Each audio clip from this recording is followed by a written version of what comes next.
여러분, 집 사려고 탈탈탈이라 가게 여윳돈이 없다. 왜 이런 얘기가 시장에 많이 나올까요? 그만큼 집을 많이 샀다는 이야기인가요? 현재까지 시장을 보면 충분히 그 말이 성립이 됩니다. 그만큼 말입니다. 많은 가게들이 집을 샀다 이렇게 얘기해도 틀린 말이 아니라는 뜻이에요. 무슨 얘기냐고요? 제가 지표를 하나 보여드리겠습니다. 가계 여윳돈이 얼마나 줄었는지를 나타내주는 지표인데 그 지표를 보니까 사실 조금 섬뜩합니다. 여러분 이거 한번 보세요. 가계 및 비영리단체의 순자금 운용액입니다.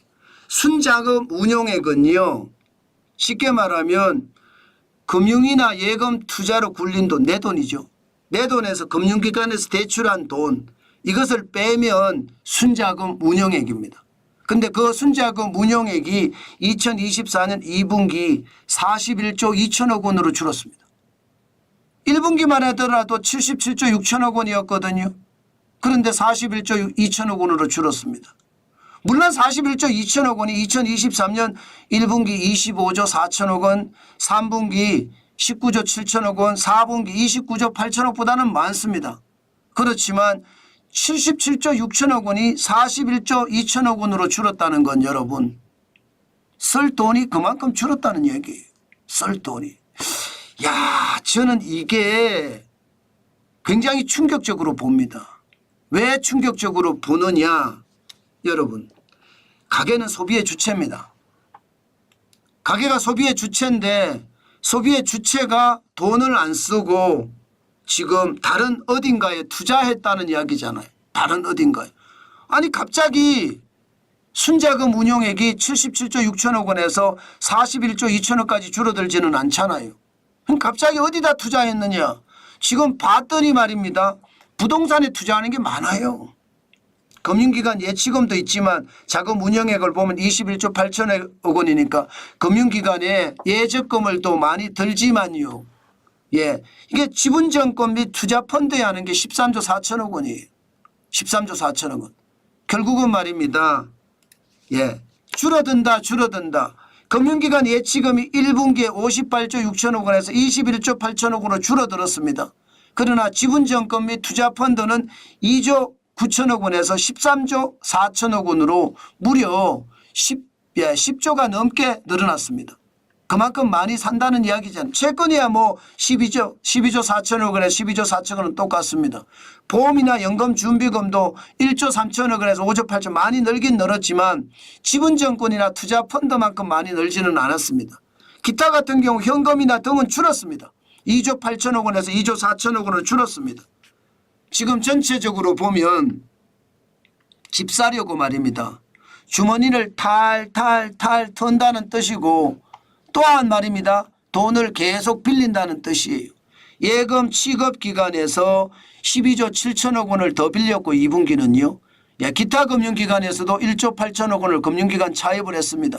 그래서 조달액 자체가 14조 6천억 원 조달해서 지금 돈을 쓴다는 이야기예요. 어디다가? 주택에 투자하는 데다가. 저는 이것이 말입니다. 시장에서 결국은 돈을 부동산에 묶어 놓는다 이런 얘기잖아요. 실제로도 보면 돈을 묶어 놓고 있는 건 맞아요. 저는 그게 우리 경제에서는 굉장히 좋지 않은 신호다. 저는 그렇게 읽고 있습니다. 가게만 이런 것 아니거든요. 가게만. 지금 가게만 이런 것이 아니라 이게 비금융법인 순자금 운용액을 보면 최악입니다. 2분기가 마이너스 23조 7천억 원이잖아요. 다시 말해서 내 자금보다가 대출한 자금이 더 많다는 거잖아요. 대출한 자금. 이게 비금융법인이잖아요. 기업이에요. 기업이 지금 적어도 23조 7천억 원을 지금 내 자금보다 그 금융권에서 차입한 게 그만큼 더 많다는 뜻입니다. 1분기에 1조 6천억 원이었잖아요. 그런데 2분기는 23조 7천억 최악이죠. 물론 2022년 뭐 돈 많이 빌릴 때 빚으로 연명한다고 이야기할 때 2022년 2분기가 52조 4천억 원, 3분기 57조 7천억 원, 그리고 2023년 1분기도 56조 6천, 그때보다는 좀 나아졌다. 기업 경기 좀 나아졌다고 하지만 1분기보다는 확실히 나빠졌잖아요. 와, 이게 문제예요. 이게. 기업도 돈이 없다는 거잖아요. 그러면 가계 여윳돈이 있을 수가 없죠. 기업이 돈이 없는데 월급을 많이 올려줘야 되는데 그렇지 못하다는 이야기잖아요. 그럼 가계 여윳돈도 그만큼 또 줄어듭니다. 어디 그뿐입니까? 정부도 마찬가지예요. 정부도 돈이 없어요. 정부도. 예, 정부도 가지고 있는 돈보다가 대출해서 쓰는 돈이 있다는 뜻이에요. 지금은 좀 줄어들었습니다. 1분기에 50조 5천억보다 최악이었거든요. 그보단 줄어들어서 2분기에 1조 1천억 원으로 줄어들었습니다. 그렇지만 전체적으로 빚더미라는 거죠. 결국 말입니다, 여러분. 이 지표를 보면 지금 정부도 가계도 기업도 다 빚더미가 돼간다는 뜻이에요. 이것은 어째 보면 말입니다. 경제 주체들이 빚이 많아지는 것, 이게 가장 큰 문제라고 봅니다. 결국 말입니다, 여러분. 자금 운용이 빚내서 운영하는 것보다 내 자금을 운용해야 좋은데 지금 내 자금은 그렇게 많지 않다는 13조 2천억 원? 내가 대출금 한 거 대여금 차입금 다 빼니까 내가 순자산 운용 내 돈으로 하는 건 13조 2천억밖에 안 됩니다. 이거는 2024년 1분기보다 낮아요. 26조 2천억보다. 저는 여러분 이렇게 갑자기 떨어지는 게 문제가 많다고 생각하거든요. 경기가 꼬꾸라진다는 이야기니까. 결국 모든 것은요. 가게가 소비를 해야 되는데 소비를 하지 않고 결국은 부동산에 묶어둔다든가 증권에 묶어둔다든가 채권에 묶어둔다든가 이렇게 묶어두는 돈이 많아지면서 지금 실물 경제 자체가 어려워진다 이렇게 이야기할 수도 있습니다. 저는 앞으로도 말입니다. 지금 가게는 돈을 안 쓰려고 들거든요. 어떻게 하면 돈을 안 쓰겠다 이런 생각이 굉장히 큰 것으로 보입니다. 그렇게 생각을 하면 앞으로도 소비가 경제가 참 좋지 않겠다 이런 생각 오늘 또 한번 해봅니다. 지표는 거짓말하지 않습니다. 이런 지표가 나올 때 시장의 위협감은 얼마나 큰지 여러분들도 보실 거예요.